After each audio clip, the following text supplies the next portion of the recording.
قیامت کے دن سب سے زیادہ سخت عذاب، سب سے زیادہ ہارڈ عذاب اس کو دیا جائے گا جو دنیا میں تصویریں بنائے گا، کلیئر کر دوں، جو دنیا میں فوٹو کھینچے گا، سیلفی لے گا، موبائلوں میں کسی کو اپنے اندر قید کرے گا، قیامت کے دن ان لوگوں کو سب سے زیادہ سخت عذاب دیا جائے گا۔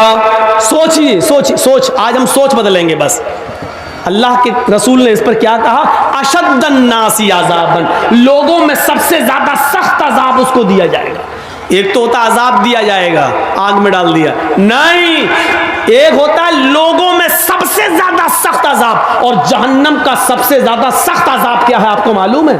ہمیں نہیں معلوم، مولوی جرجیس کو نہیں معلوم سب سے زیادہ سخت عذاب کیا ہے۔ ہاں، سب سے ہلکا عذاب میں جانتا ہوں کیا ملے گا، سب سے ہلکے عذاب کو بتا دیتا ہوں، اس سے سب سے زیادہ سخت کیا ہوگا اس سے آپ اندازہ لگا لیجئے، سوچ لیجئے گا بس۔ آج سوچ بدلیے، مولوی جرجیس کی سیلفیاں لینے والوں، مولویوں کو اپنے قیدوں میں اور کیمروں میں بند کرنے والوں، سنو، یا تو مولانا جرجیس کو بلانا چھوڑ دو یا پھر حدیثوں پر، قرآن پر عمل کرنا شروع کر دو۔ دونوں چیزوں میں سے ایک کام کرو، چھوڑ دو۔ بہت سن چکے ہو ویدوں کے منتر، بہت سن چکے ہو گیت، بہت سن چکے ہو گانے، جلسوں کے مزاج کو بدلو، قرآن اور حدیث کو سننے کی عادت ڈالو۔ جلسوں کا چندہ تم قرآن و حدیث کے نام پر لیتے ہو، دین کے جلسوں پہ کے نام پہ کرتے ہو، 100 200 1000 روپے کا چندہ لوگوں کے دروازوں پہ جا کے اجلاس دین کے کام کے نام پر کرتے ہو، گیت کے نام پر نہیں، وید اور رامائن اور کے شلوک اور منتر کے نام پر نہیں۔ اس لیے اپنی سوچ بدلو اور اپنی عادتوں کو بدلو۔ میری بات آج کڑوی لگے گی، اب کیا کروں جب بیماری اتنی بڑھ گئی ہے کہ ہومیوپیتھک اور میٹھی گولیوں سے صحیح نہیں ہوگی تو آپریشن کرنے کی ضرورت پڑ رہی ہے تو کر رہا ہوں۔ آج کی تقریر کے بعد یا تو زندگی بھر کے لیے مولانا جرجیس کو طلاق دے دو گے یا اپنی عادت بدل لو گے۔ بدلو اپنی عادت۔ سب سے ہلکا عذاب کیا ہوگا سنیے، اللہ کے نبی فرماتے ان احون اہل النار عذابا یوم القیامت لرجل یوضع فی اخمص قدمیہ جمرتان، قیامت کے دن جہنم میں سب سے ہلکا عذاب اس آدمی کو، شخص کو دیا جائے گا، سب سے ہلکا عذاب اس شخص کو دیا جائے گا، سب سے ہلکا عذاب قیامت کے دن اس شخص کو دیا جائے گا جس کے پیروں کے تلوے کے نیچے، تلوا سمجھتے ہیں نا، پیروں کا تلوا، یہ جس کے پیروں کے دونوں تلووں کے نیچے آگ کی 2 چنگاریاں رکھ دی جائیں گی۔ چنگاری سمجھتے ہیں نا، چنگاری ایک تو ہوتا ہے کوئلہ جل کے انگارہ بن گیا، وہ تو انگارہ ہو گیا، انگارہ چھوڑ دیجیے، چنگاری۔ چنگاری کو کیسے سمجھاؤں؟ بیڑی پیتے ہیں، چلتی نا، ایک ہلکی سی ایک چنگاری نکلی بیڑی میں سے، یہاں سے ایک پھوٹی بجھ گئی، یہ ہوتی ہے چنگاری۔ کتنی سی ہوتی ہے؟ چھوٹی سی۔ اللہ کے نبی کہتے ہیں جس نے دنیا میں سب سے کم گناہ کیے ہوں گے، چھوڑ دیجئے ہم لوگ تو اس میں شامل ہیں نہیں، سب سے کم گناہ کرنے والوں میں ہم لوگ شامل نہیں ہیں، معاف کیجئے گا، ہم لوگوں نے کتنے گناہ کیے پتہ نہیں۔ قیامت کے دن سب سے ہلکا عذاب اس کو دیا جائے گا جس نے دنیا میں سب سے کم گناہ کیے ہوں گے۔ کوئی تو ہوگا اللہ کا بندہ جس نے کم گناہ کیے ہوں گے، سب سے ہلکا عذاب اس کو دیا جائے گا۔ اور اس کو سب سے ہلکا عذاب دیا جائے گا تو کون سا عذاب ہوگا؟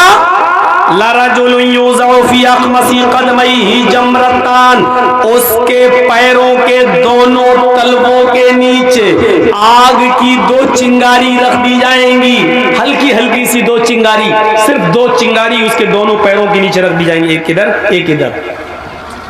ان دونوں چنگاریوں کی وجہ سے اس کی حالت کیا ہو رہی ہوگی سنو، اللہ کے نبی کیا فرماتے ہیں اور اپنی سوچ کو بدلو۔ اللہ کے نبی کیا کہتے ہیں؟ سب ان دونوں چنگاریوں کی وجہ سے اس کی حالت یہ ہوگی یغلی منہما دماغہ، جیسے تم ہانڈی کے اندر پانی بھر کر آگ پر رکھ دیتے ہو، چولہے پر رکھ دیتے ہو، اور تھوڑی دیر کے بعد وہ پانی جب بوائل ہوتا ہے ابلتا ہے ہانڈی میں اس پانی کے کھولنے کی آواز آتی ہے یغلی منہما دماغہ آگ کی ان دونوں چنگاریوں کی وجہ سے اس کا دماغ کھول رہا ہوگا آگ کی دونوں چنگاری کی وجہ سے اس کا دماغ ٹھکانے نہیں رہے گا اس کا بھیجا باہر نکلا جا رہا ہوگا اس کا دماغ ہانڈی کی طرح کھول رہا ہوگا یرا انہ اشد عذابا وہ یہ سمجھ رہا ہوگا کہ میرے اللہ نے میرے رب نے مجھے جہنم میں سب سے زیادہ ہارڈ سب سے زیادہ سخت عذاب دیا ہے حالانکہ یہ سب سے ہلکے عذاب والا انسان ہوگا یہ سب سے ہلکے والا عذاب ہوگا سب سے ہلکا عذاب والا انسان ہوگا لیکن ان دونوں چنگاریوں کی وجہ سے وہ یہ سمجھ رہا ہوگا کہ ہم سے زیادہ سخت اور ہم سے زیادہ شدید ہم سے زیادہ ہارڈ عذاب کسی کو نہیں دیا جا رہا ہے۔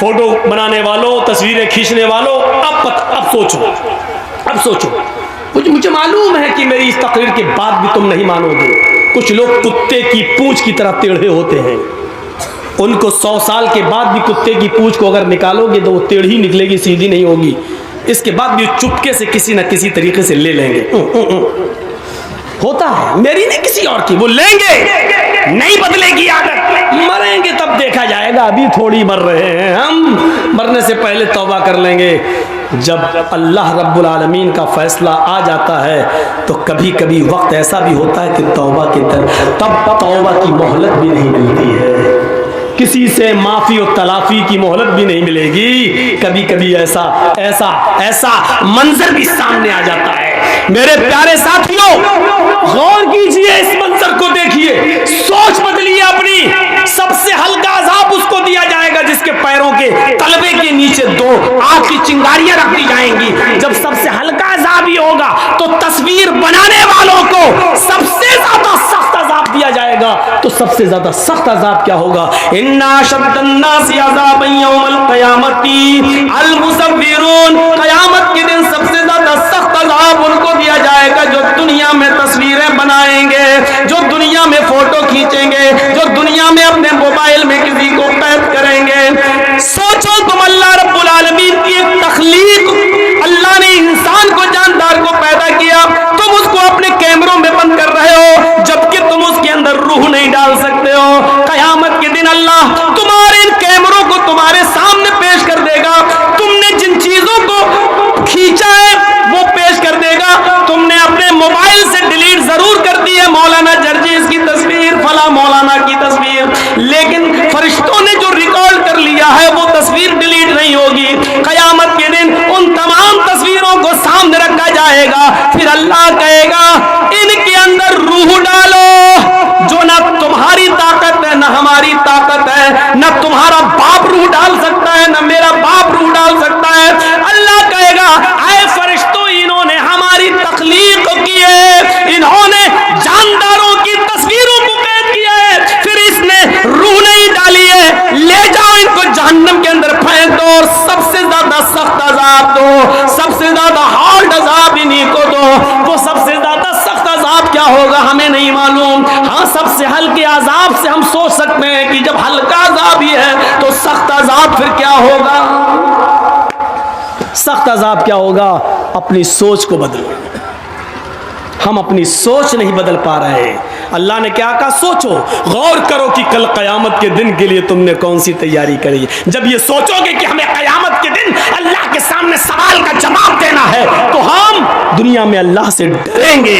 قرآن کی ایک آیت پڑھتا ہوں ذرا اس کا منظر دیکھیے آپ وَمَنْ أَعْرَضَ عَنْ ذِكْرِي فَإِنَّ لَهُ مَعِيشَةً ضَنْكًا کبھی سوچا ہے اس آیت کو مولویوں نے بہت بار پڑھا ہوگا منبروں پر خطبوں میں اور تقریروں میں ذرا ہم سے بھی سن لو وَمَنْ أَعْرَضَ عَنْ ذِكْرِي فَإِنَّ لَهُ مَعِيشَةً ضَنْكًا جو میرے ذکر سے اعراض کرے گا جو میرے ذکر سے اعراض کرے گا ہم قیامت کے دن فَإِنَّ لَهُ مَعِيشَةً ضَنْكًا ہم اس کی روزی کو تنگ کر دیں گے اللہ نے یہ نہیں کہا کہ ہم اس کی روزی کو بند کر دیں گے اللہ نے کہا ہم اس کی روزی کو تنگ کر دیں گے اب سنیے بند کرنا کیا ہوتا ہے اور روزی تنگ کرنا کیا ہوتا ہے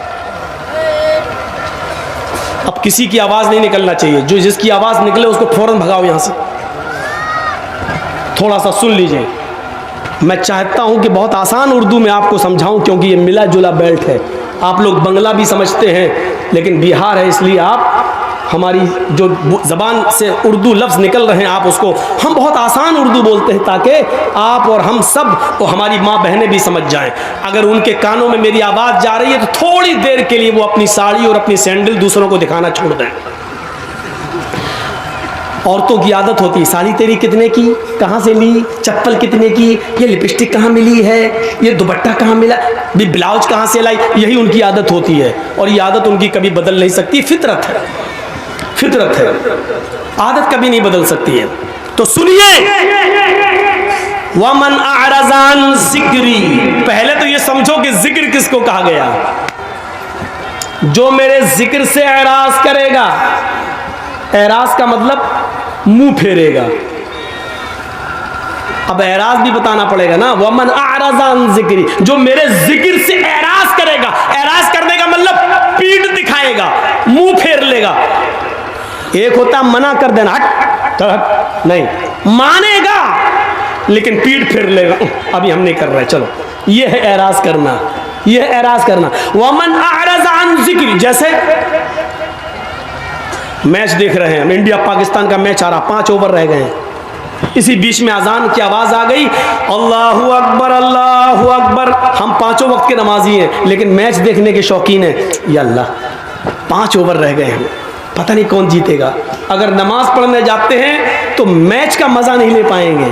نماز پڑھ کے جب تک آئیں گے تب تک میچ ختم ہو جائے گا. وہ تو پتہ چل جائے گا کون ہارا کون جیتا، لیکن میچ کا مزہ نہیں لے پائیں گے. اور اگر میچ دیکھنے میں لگے ہیں تو نماز جا رہی ہے، کیا کریں، چلو نماز تو بعد میں بھی پڑھ لیں گے قضا، لیکن میچ کہاں بار بار آتا ہے. دیکھ رہے ہیں اس کا مطلب کیا ہوا.